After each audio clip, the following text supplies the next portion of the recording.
Hello and welcome to Rebreak Radio episode 17. Today is a very different kind of episode. We're only gonna talk about Doki Doki Literature Club. So if you have not played this game, I suppose we could start with kind of a short rundown of what the game is. But after that, we're gonna do a complete spoiler cast. We're gonna talk about everything in the game. So, yeah, but I'm Dennis, and I'm joined today by Oscar. Hello, I'm also here, yes. I really should get a new thing that say every day, but yeah, every time. Yeah, so Doki Doki Literature Club. This is a very weird game. A very, very weird game. How would you... It's a kind of a hard to describe game. It's a visual novel / dating sim, but not actually.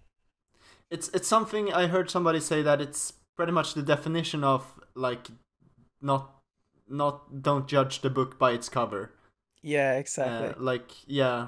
It's a game that it looks like it's a Japanese visual novel that has like you trying to woo some nice ladies, but in the end it has a very nice twist to it. Horrible twist, but yeah. Yeah, good. I mean, it's no spoiler to say that this game is not for young people or people who are easily disturbed, because that's actually like on the front page of the Steam webpage. Yeah, so if you're wondering right now why we're making a single episode all about a visual novel, this is, as I said, a visual novel, but it's not what it's advertising itself to be. It is I don't think this is a spoiler, but this is a horror game, and it is a very effective one at that as well. And there are several disclaimers and content warnings and all that on the Steam page. In the game itself, you actually have to click and agree to the fact that you're over 13 years old and not easily disturbed. So take these disclaimers to heart. Don't just dismiss them, because it is legit. Like, this is a very disturbing game. Definitely, I wouldn't recommend it to people, but I want to recommend it to everyone because it's a great game, and you should play it, and you should play it before listening to this podcast. Yeah, and it's free. Amazing. It's free on Steam. There's no downside. Yeah, there's no downside other than short even. Trauma, post-traumatic stress disorder. Yeah, you'll be a different person. I mean, yeah, but otherwise it's just up. It's great. Okay, so with all that said, like we can't really even say anything more about it other than that wouldn't spoil it. Other than I would say, I would definitely recommend this to everyone who is a stable human being. Yeah. Definitely. And I would also recommend it to anyone who likes horror. But yeah, as I said, it's free. Like, there's no... You should just go play it. Just go play it. Yeah. With all that said, let's get into spoilers. And before we go into spoilers, we have to define what the end of this game is, because there are multiple endings. And it's not like a choose-your-own-adventure game kind of style. This has multiple endings in a linear structure. Yeah, I kind of don't think that this game has multiple endings. It kind of really only has one ending. Yeah, it only has one ending, but there are multiple times that it says that it's the end of the game. So, so there is one ending in the beginning. So if you haven't played the game, you have definitely reached this part, and that is Sayori's death. That is the first ending of the game. But obviously, when you kind of want to speak about what the game is like before we go into the deaths and the endings. Yeah, but I mean, if you've played, we have already hit the spoiler mark, so Okay, I just yeah, want sure. to I just want to make sure that everyone who's listening to this has played all of the game before they go into the rest of this. So, but Mm. yeah, I think if you somehow stumble upon this and think you have finished the game, you have definitely reached Sayori's death, and I think you have definitely reached Monica's world. Yeah, and that's not the end of the game. Yeah, The game is about twice as long as that. So like when you reach the actual ending of the game, and I think it's very noticeable when the game is actually finished. yeah. So, let me just say this way: if you have played through Monica's world, like you have reached Monica's world and you deleted Monica, there is one more ending after this. So just so you know that, and I think go and if you haven't played that ending, just go play that ending, and then we're pretty much good. Yeah, So then let's we're good to go. now finally let's get full into spoilers on on Doki Doki Literature Club.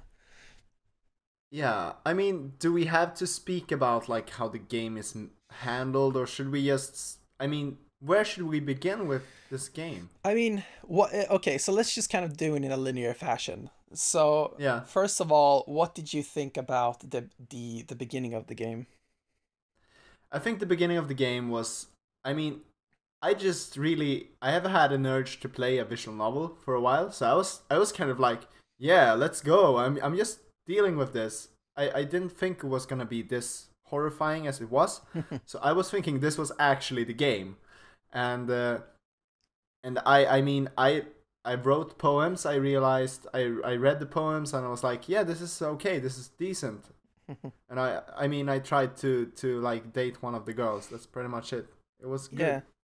I got really bored. Like I was just towards like the end of the first part of the game, I was just like, "Oh, come on. Just please make something happen." Like I got really impatient about it because yeah, I thought Yeah. I thought the beginning of the game was very slow, but at the same time, that's it kind of has to be that slow because what it makes you do is I knew this was a horror game when I went into it, and I was obviously like waiting for the horror thing to start. But Yeah. what the extremely long start this game does is it makes you kind of forget. It kind of reprograms you and makes you think that it is Yeah. something else, even if you know what the game actually is. It reassures you that you're safe.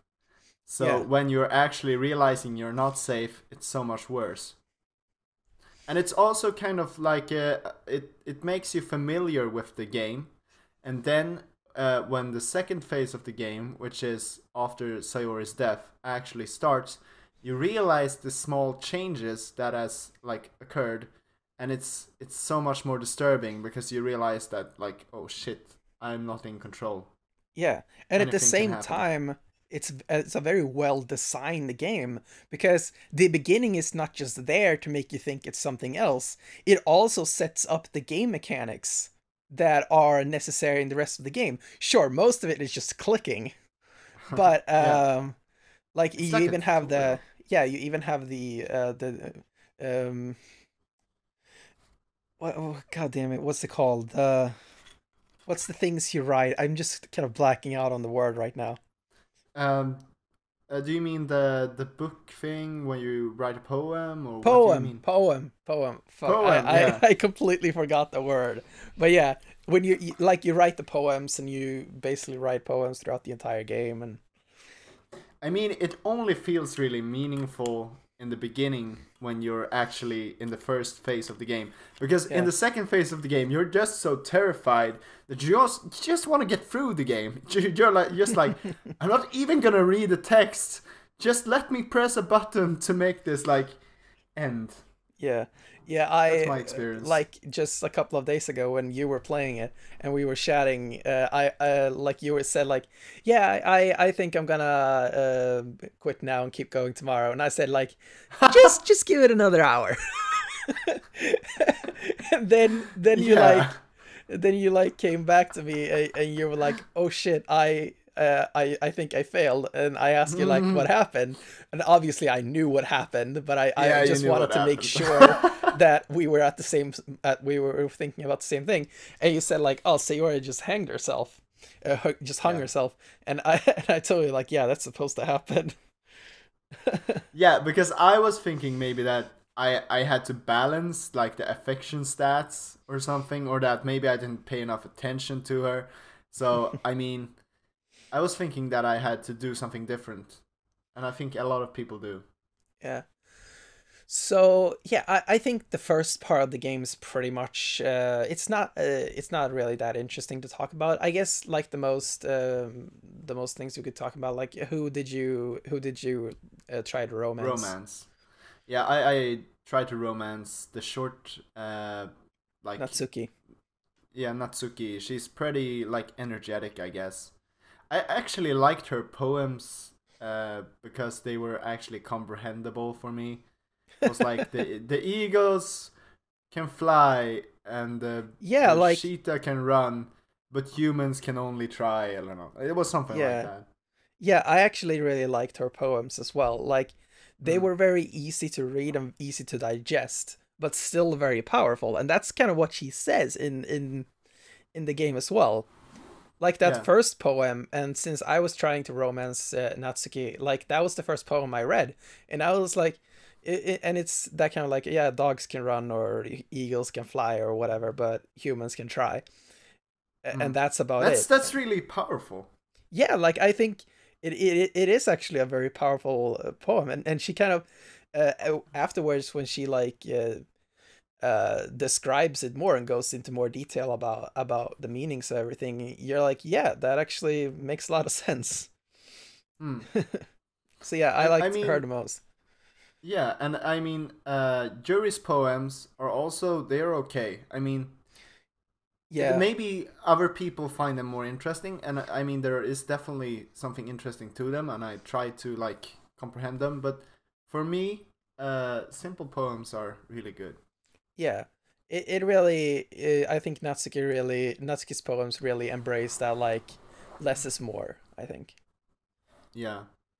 So Monica's poems are also really interesting, but I guess we can get to that later because they're not really. I had really hard time comprehending them Yeah, until you've actually played the game. yeah, because her poems are very fourth wall breaking. Mm. I think she even says in the beginning of the game that they are very personal or something, and then she explains why in the end. Yeah. So I guess with that said, we can go into when the game uh, flips on its head. Mm. And I think the first hint of that is when you go to Sayori's room and she talks about her depression. Yeah, because before that, everything is just cheerful. Yeah.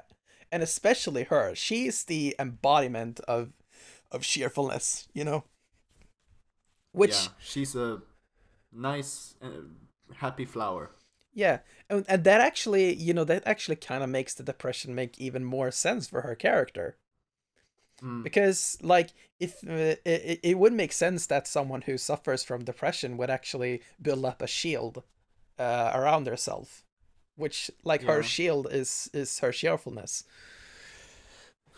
But I mean, it's kind of. There is one thing more that's kind of hints at it earlier, but that's only the only thing that is the words that she responds to is either very happy words or very sad words. So if you write a poem with the word death in it, you'll actually raise your affection stat with Sayori. So I mean Yeah. that's pretty much the only thing that you can actually maybe get a hint that she's actually suicidal or like depressed. Yeah. Mm. But I think so few people would actually pick death that they wouldn't actually realize that point either. But yeah, that's a very interesting point. Mm. Um so yeah, and I guess another hint is like if you really go deep into Monica's poems, you would kind of Mm. undersee you would be able to get some hints that she is sentient. Yeah. I think the Monica is like, you get the feeling that she's different in the beginning because she's not one of the girls that you can actually romance. She's not an alternative. And that's the thing that was like most disturbing to me, because when I first played the game I was like, okay, I'm probably gonna go with Monica. And then when you get home and you're like going to write the poem to raise your affection with one of girls and you can't choose Monica, you're like, okay. Yeah.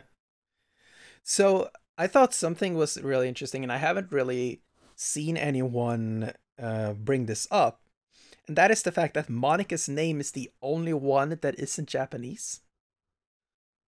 Ah, that's true. Yeah. I didn't even think about that. Yeah. Do you think it has a meaning? I do think it has a meaning. There is even a joke about it in the game. You know, like Natsuki at one point says that she likes squid, and she says that, oh, it's in your name. Oh yeah. And Monica is like, that joke doesn't work in translation, and that kind of hints to me that it kind of is kind of an interesting part of the game as well, and that is that the in-universe language is Japanese, but the game is viewed to us in English. Yeah, that's interesting. It makes it feel like this might be like a popular Japanese game. I don't think it is. No, this is this is actually a Western game. But in the lore, this is like a popular Japanese game, and then so I mean that, like, because in the game it's clear that this is not like 1 month old or something like it is in the real world. This is supposed to be like Monica has seen this game, has been in this game for a long time. Yeah. So I mean, it makes sense that it has some lore behind it that maybe it's Japanese or something. Yeah. So yeah, that's basically all the hints that really show up throughout the beginning of the game that would hint to you that this is something else. But yeah, let's get to the first moment, and that is Monica, and no, I mean Sayori's death scene.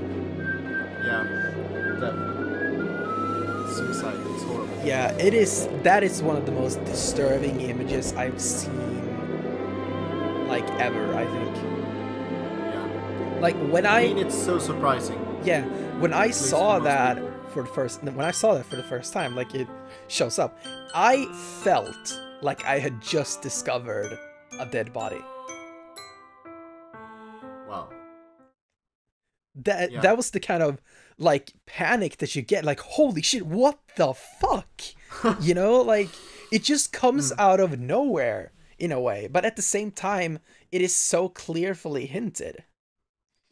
Yeah, it is. And I mean, that's probably what it would be like to find a dead body in real life. You cannot be prepared for such a thing. Yeah. It's too horrible. So I mean, you really get shocked. And that's very, very much realistic. That's probably how you would feel in real life if you open the door and find your childhood friend hanging from the ceiling. Yeah, and like that lifeless face, and oh my god, it's so... Yeah, it's so sad. That's like an image that's just gonna be imprinted on my retina for the rest of my life, I feel. It is such a disturbing image. Yeah, it's really these cute anime girls, and then, you know, the lifeless expression and the like the horrible situation. I mean, it's like a contrast, basically. Yeah. From happy and like totally sad. Yeah. It's really effective. Yeah, it is really effective. So and the music that goes along with it, like, it is the same theme. Like, it is the regular Doki Doki Literature Club theme, but it's like slowed down, and it's kind of like off. It's like off tuned and all this stuff. Yeah, like, the flute is off tune. Yeah. Yeah, and one of the most creepy parts about that scene is when you see the code in the background. Like, an exception has occurred, and it's so clearly written in code, and you're like, oh, this is bigger than like, that was the moment when I realized, like, okay, this is something bigger than than what it seems. Yeah, this is something. This is really something creepy, or like some weird shit is going on here. And also, I mean, probably the scariest thing about this is that you can't really load or change your saves or anything. And I mean, the main character even says so, and it's like, oh shit, this is not the game I signed up to play. It's like, I thought I was going to be able to save and go back. I actually never saved at all, so I didn't really encounter that. But yeah, actually forgot this part. Like, one of the other hints towards this is the fact that Monica seems to be very all-knowing from very early on in the game. She always seems to know what has happened. Yeah. I mean, she even says basically that, oh, you didn't come here with Sayori. You shouldn't have left her hanging. Yeah. And specifically, oh my God, that day, the day of Sayori's suicide, when the music is gone, like, you just know something is wrong. And you're just waiting, like, what is wrong? And when you get to school and Monica is the only one there, I was like, this is not the way it was supposed to be. Monica was always the last one in. Why is she the only one here? Yeah. Why is it just Monica? Yeah. But yeah, I mean, and this is where the game gets interesting, as you said. It also gets really scary because suddenly you realize that what you're comfortable with and what you can expect out of a visual novel, it's not gonna go that way. Anything can basically happen. So what happens after Sayori's death is you basically, I mean, the game shuts down, right? It quits itself. The game shuts down and you get back to the main menu. But this time, since Sayori has been deleted, and she has literally been deleted, because at this point, you should be checking the files of the game. I actually don't really know what happens if you check the files prior to this. I don't think anything happens. Because I'm kind of afraid that it's gonna spoil certain parts of the game. Like, for example, the picture Happy Thoughts. Yeah, it's not there before. Are you sure about that? At least. I know that the picture is actually removed later. Yeah. By the game, so I think it's added and removed. Yeah, I hope so. But yeah, anyway, from this point of the game, you should be checking out the files. And yeah, you can see comments from Monica. You can see like, yeah, that image, Happy Thoughts. You can see files being added and removed throughout the game from this point. And if there's also a folder that says characters. And in this folder, if you go into this folder now, Sayori has been literally deleted from the game. And yeah, it's effective. Yeah. So, and you can see that represented in the main menu because Sayori's image on the main menu has been replaced with mainly parts of Monica, but also parts of Yuri and Natsuki. Yeah. And I mean, this is really where the interesting stuff starts to happen, and the game, it's becomes more and more apparent. It's not apparent at first that Monica is actually the one behind this. You don't realize that she's the antagonist, but you do get a hint after. You do get a hint in the last poem that Sayori writes that Monica may be like the one that has. Told her to kill herself. Yeah. Because she says, I should... Well, the day before, Monica and Sayori speaks, and you don't know what they say. And then she says in the poem that I'm going to listen to her. If this continues, I'm going to take her advice or something. Yeah. And yeah, that poem says, like, get out of my head, get out of my head, get out of my head, get out of my head, get out of my head, all this stuff. Yeah, before I take the advice. Yeah, and that she said. The even creepier part of that comes from the fact that Monica is so just normal about showing you this poem that Sayori wrote. because that is, as the commentary says during the game, like this is the only poem that the character doesn't recognize. Yeah, exactly. It says that the character gets like upset and feels sick when reading the poem, basically. Yeah. And then I really got the feeling that after reading that poem, like the character Mm. says like, oh, maybe I should have gone to check on Sayori, you know. And Yeah, Monica says like, yeah, you should probably go check on Sayori. And at that point, yeah, I got the feeling like I need to leave this woman as soon as possible. I need to get the fuck out of this room, you know. yeah. She is kind of creepy. I mean, I found Monica to be the most interesting character in the game, Yeah. but she's definitely. I mean, you get the crazy vibes. I mean, it's like when you have a person that is totally normal, because Monica is mostly normal, but everybody else says she's crazy, basically. That's kind of the vibe you get. Like, Yeah. you think, wow, she seems like a normal person, and then everybody's just like, don't trust that bitch. Yeah. That's basically what you get. Yeah. So okay, so let's get into that second part of the game. Now Sayori Mm. has been deleted, and actually, like when you start it directly, the game kind of starts normally, but Yeah. then you get the feeling that Monica is like re-scripting the game live. Mm. So like you start the game again, and now since the files for Sayori are not in the game anymore, they have been replaced with just random numbers and having this like generated image, and then the game kind of glitches out and starts over, and then you go back into Monica's edited version of the game. Yeah. Yeah, and now instead of having Sayori take you to the club, you basically meet Monica. And I think there is like a dialogue that changes. In the first dialogue, in the first time you play the game, it's like, that's the day I sold my soul for like a cupcake. Yeah, In the second version, it's that's the day I sold my soul to Monica's green emerald green eyes and beautiful smile or something. yeah.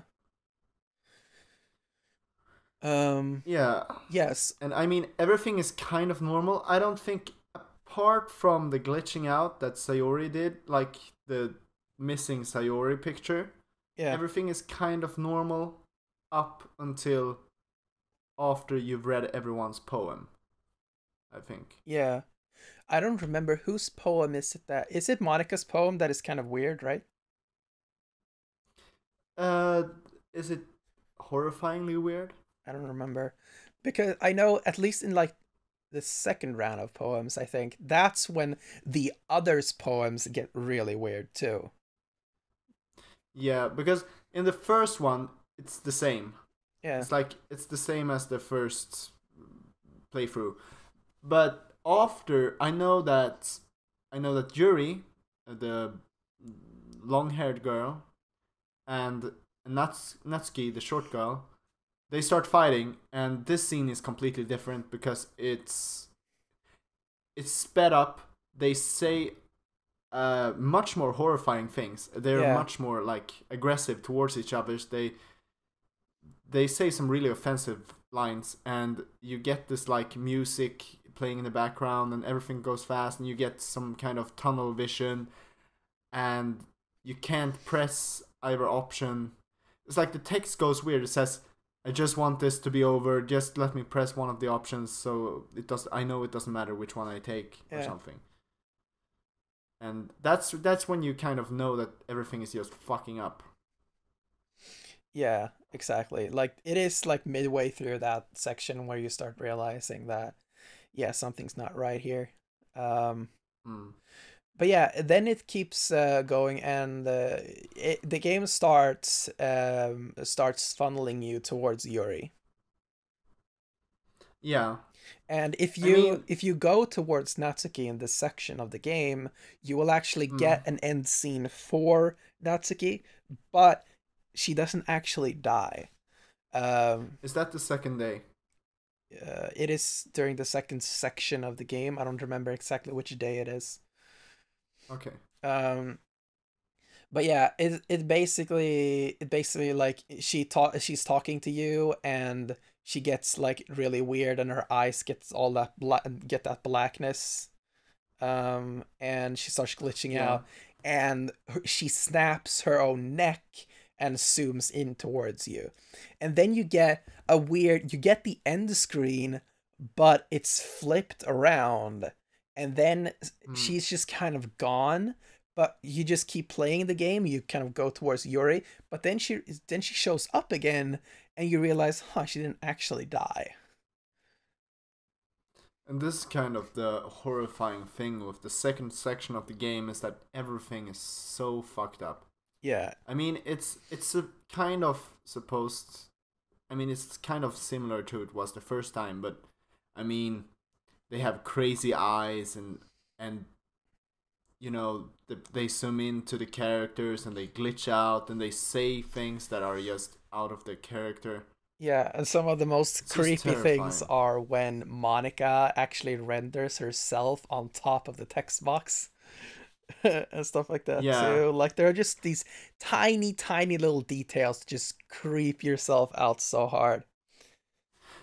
because this is part of the game where you're not sure who really is. I mean, you get the vibe that Monica is probably up to, like, she's not this person you think she is, Yeah, but you're not sure what's going on yet. You really aren't. I wasn't, at least. yeah, And then you're like forced to go the jury route, and she is taking you outside the classroom, and she starts speaking like, we'll be together forever, we'll sleep together, we'll eat together, yeah, we'll just hang out, and we'll love each other forever. And then she keeps saying those things, and more the screen goes, like you said, towards, like, Monica is rendered toward the screen. That's when you kind of like get the feeling that this is not Jury that's speaking. This is actually Monica speaking through Jury, yeah, saying these things. And that's kind of disturbing, that really makes me addicted to this game, because it's so creepy, and yeah, you just get this feeling in your stomach that's just undescribably horrifying. yeah. And so actually rewinding a slight bit, like the fight between Yuri and Natsuki, Mm. a detail that is very easy to miss here is the fact that Monica, like, she after the fight, Mm. Monica talks to Yuri and says, "Don't worry about it. She won't remember a thing yet tomorrow." And she really emphasizes that point afterward, like she won't remember anything, and Yeah. that is like, that's really creepy. So the next day, when you see Yuri and Natsuki, Yuri actually goes up to Natsuki and says like, "I'm sorry for the fight yesterday," and Natsuki is like, "What are you talking about?" And that when you realize like, oh shit, she actually just deleted her memory. Yeah. And from that point on, Natsuki is basically dead. She doesn't really serve a purpose in the game after that point. I mean, she's still normal. If you didn't go the Natsuki route the second playthrough, she's kind of normal. She seems like the only reasonable character in the game, Yeah, because she actually has a note describing that she writes a poem in the third day or second day that's actually really touching. yeah. Do you mean that one where it's Yeah. not actually a poem and she talks? It's a secret message to you.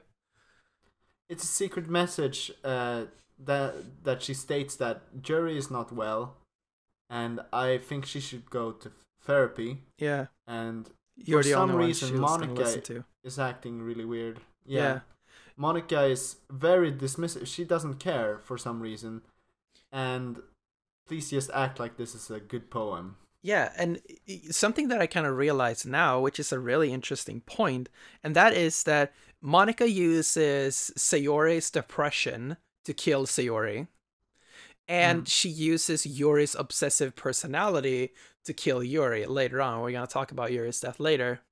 And Mm. the fact that she never manipulates Natsuki in a major way to kill herself shows that Natsuki is the only stable person in this game. Yeah, she's more stable. I kind of get the feeling already from the beginning that she's like a good girl. She's psychologically stable. Yeah. And like, because it just seems like it. Yeah. Okay, that's a really bad answer, but yeah. Yeah, so let's get into Yuri's death. So, yeah, her death scene was definitely weird and off-putting. Yeah. But I did not think it was as bad as Sayori's scene. By this point, we were like used to. We were just expecting horrible things. Yeah. But yeah, she stabs herself, I think 3 or 4 times, and then you are forced to watch her corpse rot over 3 or 4 days, I think. Yeah. And that's when like the message in the file folder says like "Have a nice weekend." That's cool.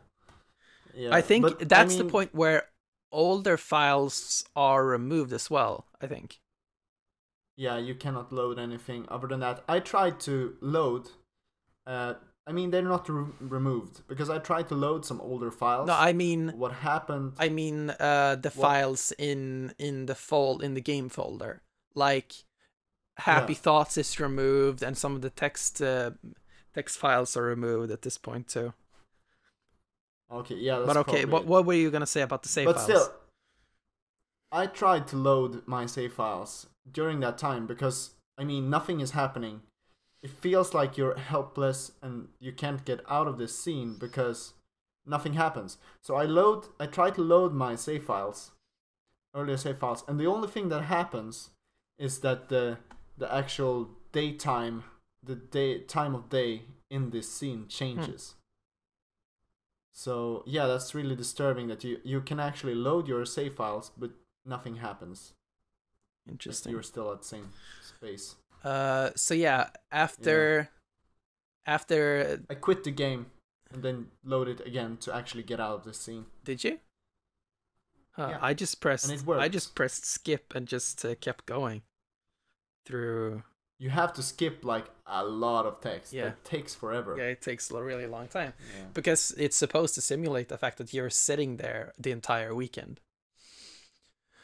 But yeah, and then after this scene, you come back to and then Natsuki and Monika comes into school. Natsuki comes first, and she sees Yuri's dead body, and she starts puking, and she runs out of the classroom.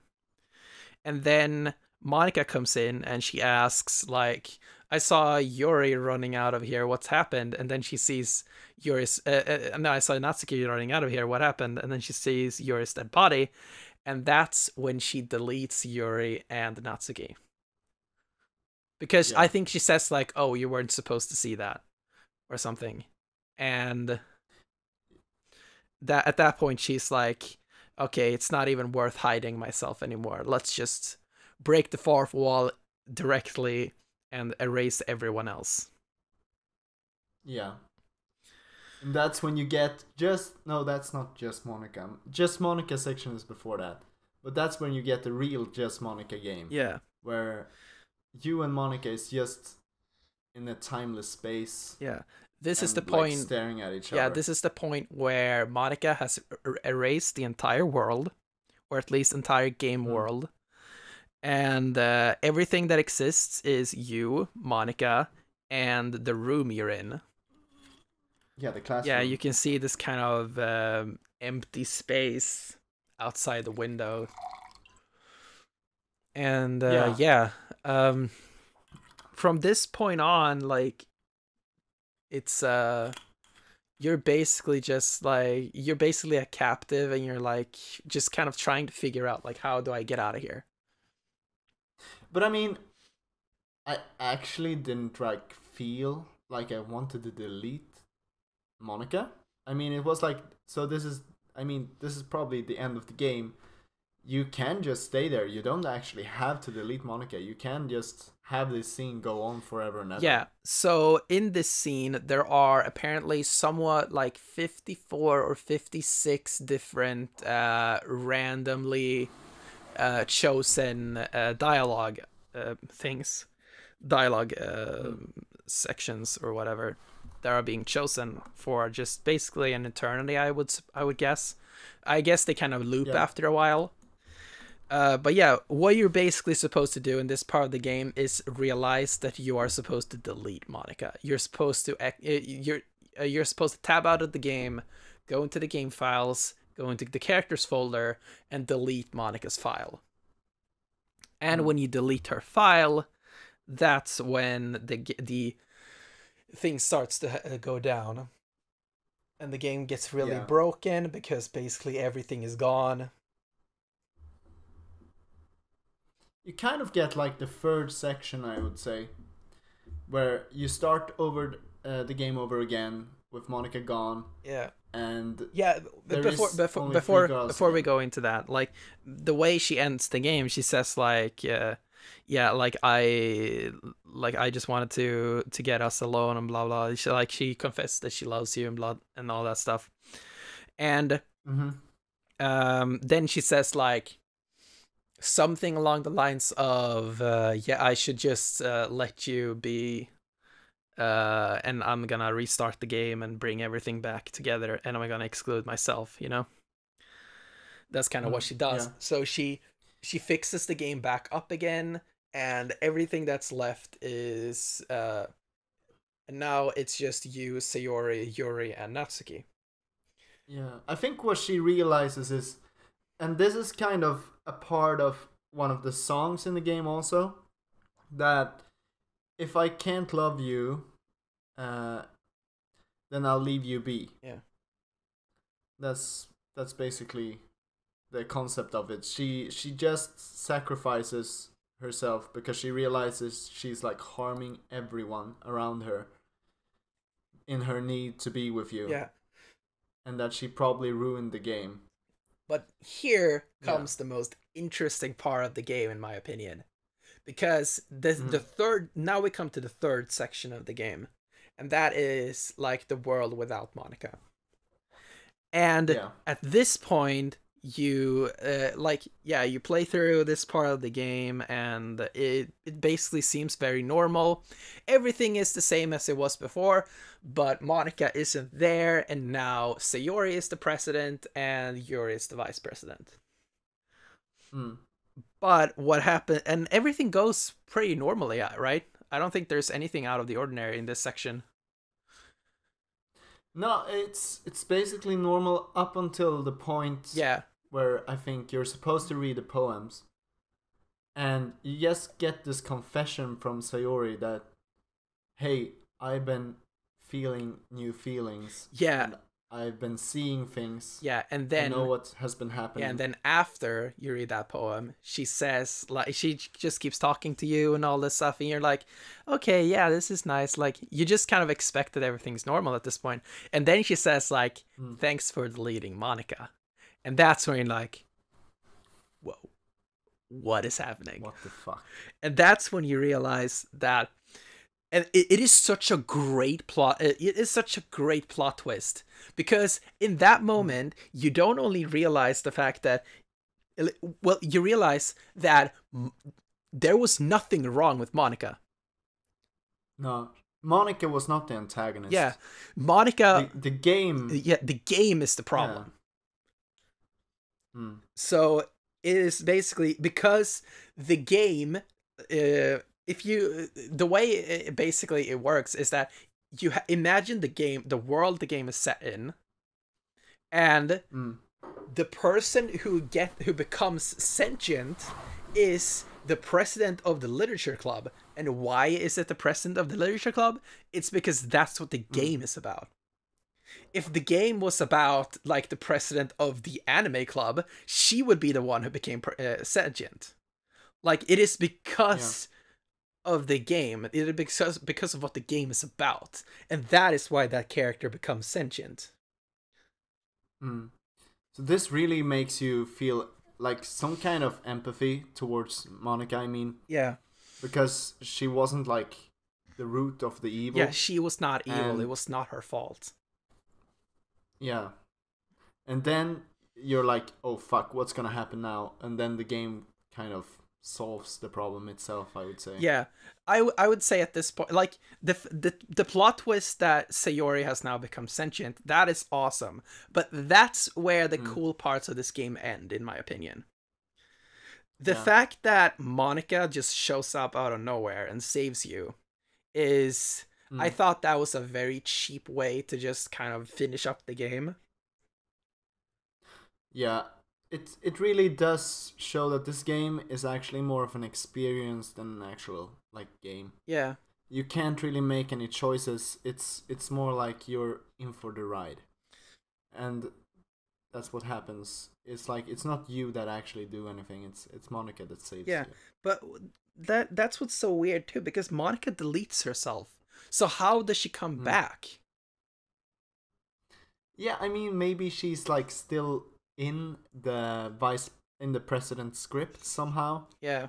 Maybe it's somehow a part of the president memory. Yeah, because you never actually see Monica's full picture anymore. So I assume maybe what happens is that she just kind of she restarts the game and cuts herself out, but at the same time she kind of just keeps a little piece of herself in there. Yeah. Because I mean every game has kind of remnants of things. Even if you delete them, they're still in. They can be in scripts and whatever. Yeah. There can be like all over the place. Yeah, like if you've watched any kind of like a beta 64 video or something like that, there's always files left in the game. Like for example, like in Super Mario 64, like there are files in that game that are never used in the game itself. So yeah, I suppose that would be but yeah, I thought it was a very cheap way to finish the game, but at the same time, yeah, it was a serviceable ending, and I like the fact that you get to hear Monica play piano at the end. Because let's face it, Monica is actually she is kind of the main character of the game. Yeah. In a way. I mean she's horrifying, but this is what the game is kind of about, Monica, basically. Yeah. I mean, it's not about you, for sure. Yeah. So, yeah. And I think that's kind of interesting, because what are your opinions on Monica, like, through the game, playing the game, the first, the second, and the third phase of the game? My opinion. The first playthrough, like, or the first section, I'm like, that's when it's just basically a dating sim, and I'm like, yeah, I was basically picking between Sayori and Natsuki, and I picked Natsuki. But in that choice kind of gets empathized throughout the first section of the game, because that's when you start realizing, she is kind of weird, you know.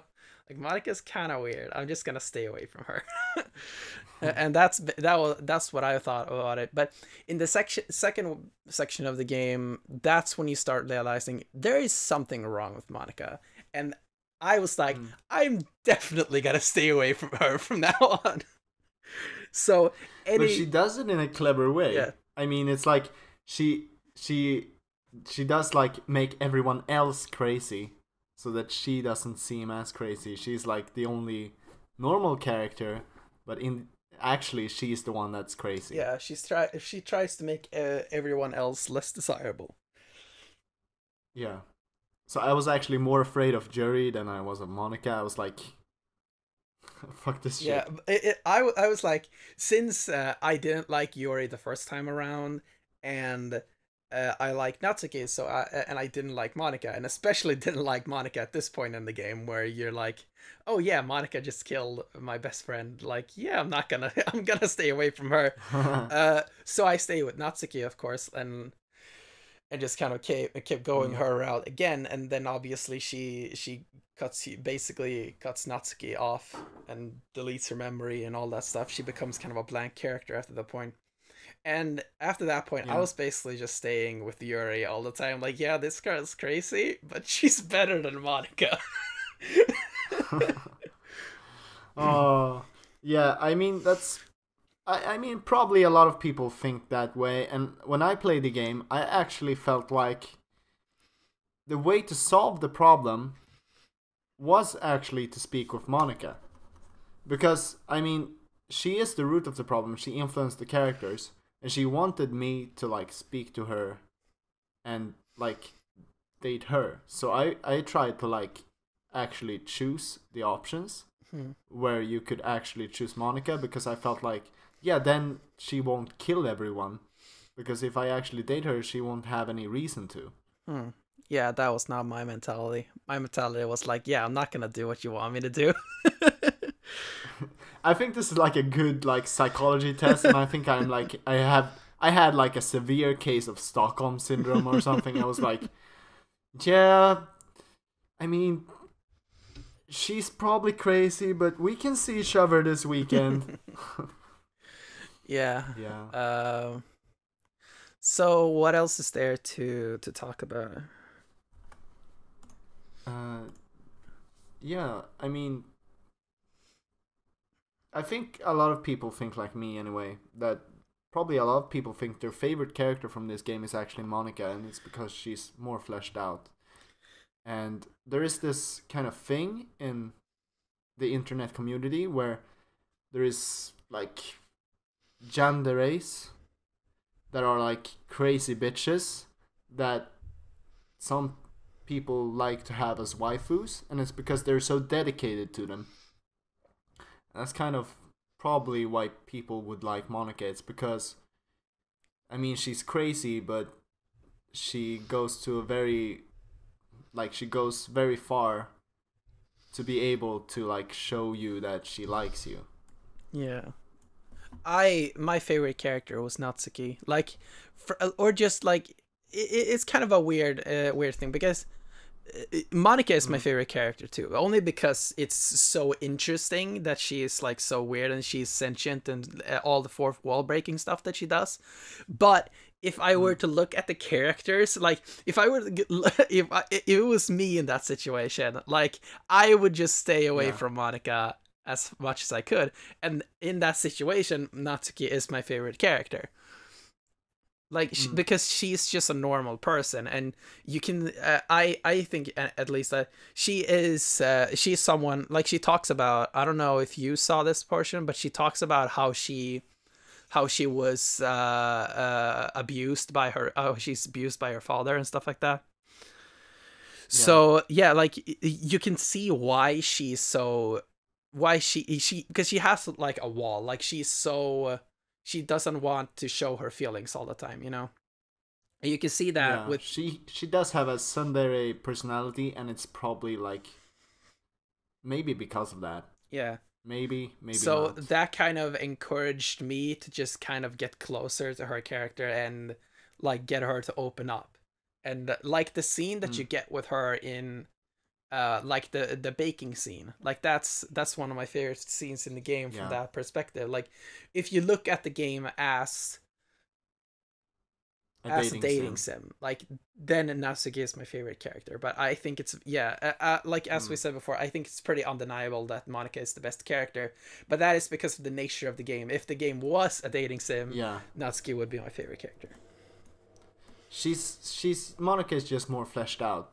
But I agree, like the baking scene, it really melted my heart, because it was like, that's the only probably good part of this game as a dating sim, I would say. Because it's like playful, it contains like tension, and you're like, oh, we're gonna see each other again. Probably. You can come by whenever you like. That's actually a good dating sim kind of section of the game. Yeah. Everything else is kind of bland. I would say maybe some people, like, for me, I think it's not psychologically healthy, but it can be like attractive that Monica was like in power also. So, but that's gonna sound weird. So Yeah. let's kind of talk about what we would have liked to seen differently in the game. So as we talked about, the ending was kind of weak. The fact that just Monica kind of shows up, like it, I guess you could make it make sense, but it doesn't really make sense. So, what would have been a better way to end the game, in your opinion? Do you think because and we're talking about from the moment when Sayori kind of says that she thanks for killing Monica. Like everything in the game should be the way it is until that point. But like, what would have been a better way to end the game? Like, would you have kept going? Would Sayori start killing characters? Like, what should they have changed? I could see maybe instead of having just Monica do this, maybe you could have actually put her file back. That would have made more sense, and then she could have deleted everything. Otherwise, I'm pretty happy with the ending. Actually, I mean, they could have made like another ending where it's just like, what's she called? Sayori? Yeah. Just does the same thing as Monica, but I mean, or they could have just left it open ended, like. They could have done that, and then you would have to delete the game yourself or like never play it again to actually beat it. But it's nice to have that ending, like credit scene. I think what could have been a more intriguing ending is if they made the game slightly longer, and during this third section of the game, you start realizing that Sayori is the one is manipulating the game and stuff like that. But then, like, what would have been interesting is if Monica starts manipulating the game as well behind the scenes, and then for they set up an arc, like a longer arc about it, and like through and maybe like in day 3 or something, that's when you realize that Monica is still alive. Yeah. That could have been cool also. I mean, it kind of feels like you're prolonging the inevitable. Yeah. But then again, I would probably be fine with that because it would fleshed out the third arc. Yeah, because because I think the third section of the game, I feel they just kind of ended it because they had to end it. Like the end is so sudden. Like Sayori admits that she's sentient, and then it's just like end. You know, like Monica shows up and saves you, and blah blah blah. I think it would have been a lot more interesting if Sayori like becomes sentient and then starts realizing what she can do, and that's when Monica strikes. Because Sayori hadn't actually done anything at this point. No, I mean, she didn't have to be evil. Yeah. Basically, and if you actually beat the game and get the happy ending, she isn't actually evil.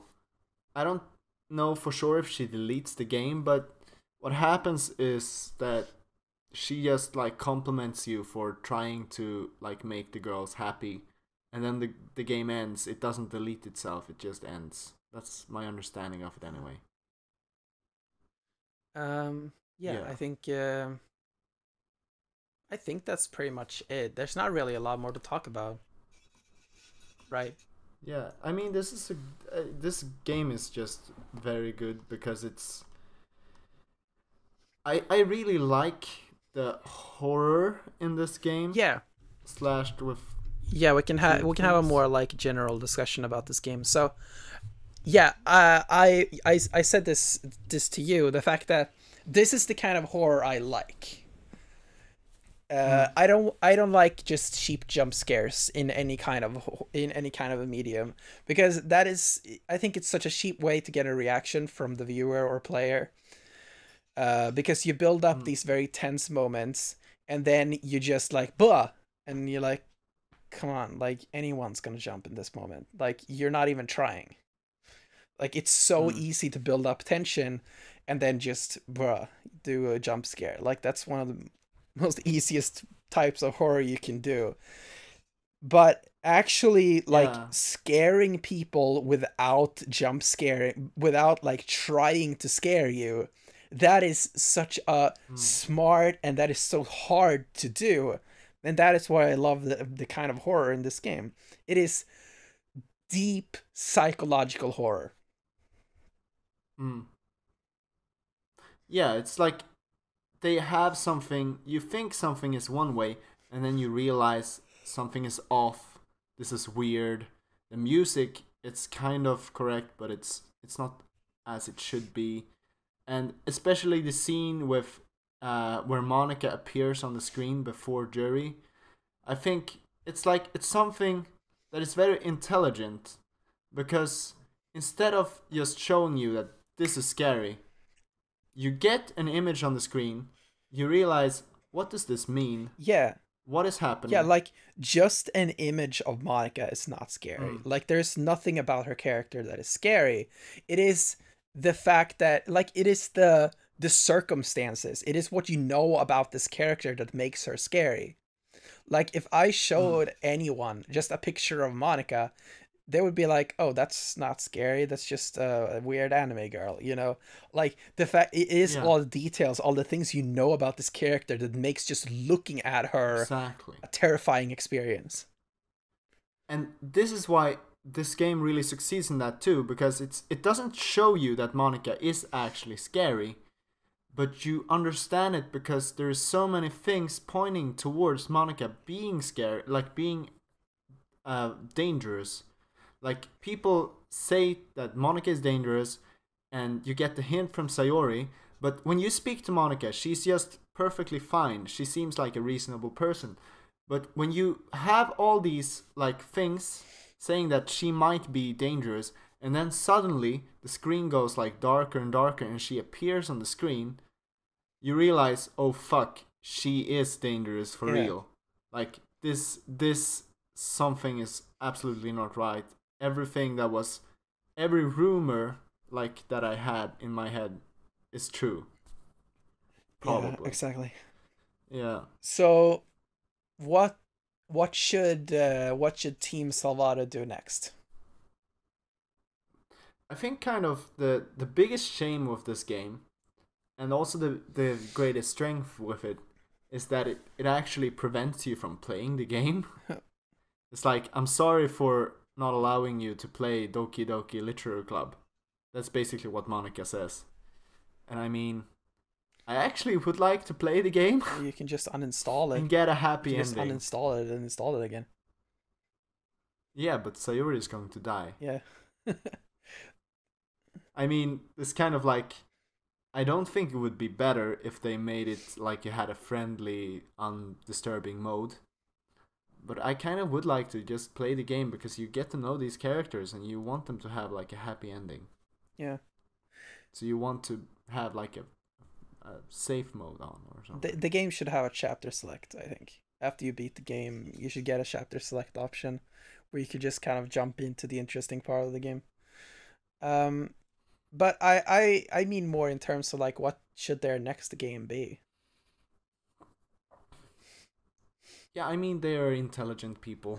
I mean, if they made this, they're good at creating games. So I trust them. Do you think to do what they feel? Do you think they're gonna make another visual novel? Do you think they're gonna make something entirely different? I think they're probably gonna make something at least a little bit different. Probably not a completely visual novel. Yeah. What do you think? Yeah, I don't know. Something that I thought was really interesting, and I found this out by googling them. Dan Salvato, like the leader of Team Salvato, he came from the Super Smash Bros. Melee modding scene. And that is so weird. It's so cool.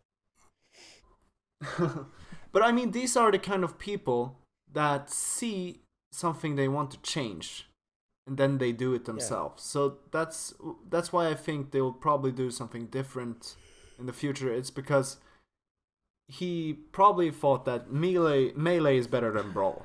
So he's like, I'm actually gonna do something to make a scene where you can play melee in a better graphic setting. And he probably had an idea like, it would be cool, this would be cool, so I'm gonna implement this.